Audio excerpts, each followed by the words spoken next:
আসসালামু আলাইকুম।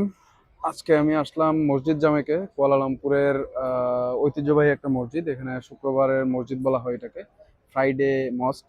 তো এখানে জুম্মার নামাজ পড়তে আসলাম আজকে।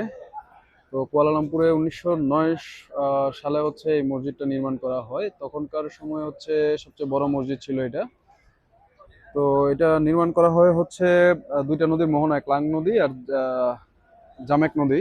তো আমার মনে হয় এই যে পাশে হচ্ছে একটা খালের মতো, এটাই নদী ছিল কিনা এক সময়, আই ডোন্ট নো।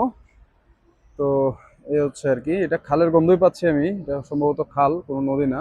আবার নদী হইতেও পারে, একসময় নদী ছিল এখন খাল হয়ে গেছে আর কি। তো যাই হোক, নামাজ পড়তে আসলাম আজকে। কে কে এই মসজিদে নামাজ পড়ছিলেন কমেন্ট করে জানাবেন। আশা করি অনেকেই পড়ছেন, আর যারা কুয়ালালামপুরে আসছেন তারা অবশ্যই পড়ছেন আশা করি। Thank you.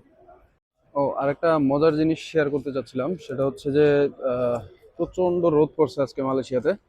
কিন্তু যেই মাত্র আমরা আসলাম জুম্মার নামাজ পড়তে, তখন থেকে রোদ নাই। এবং দেখেন, আমি নামাজ পড়ছি হচ্ছে এই জায়গাগুলোতে, হ্যাঁ, এই জায়গাগুলোতে নামাজ পড়ছি। তো খুবই ঠান্ডা ছিল। আবার যখন আপনার নামাজ শেষ হলো, নামাজ শেষ হওয়ার পর পর আবার রোদ উঠে গেছে। আল্লাহর আসলে অশেষ রহমত। সুন্দর একটা আবহাওয়া দিয়েছেন নামাজের সময়, যাতে আমরা নামাজটা শেষ করতে পারি। তো বেশিরভাগ মানুষ এই নিচেই পড়ছে, এই নিচের জায়গাগুলোতেই পড়ছে তো নামাজ। তো সবাই খুব আরামে নামাজ পড়তে পারছে। Thank you.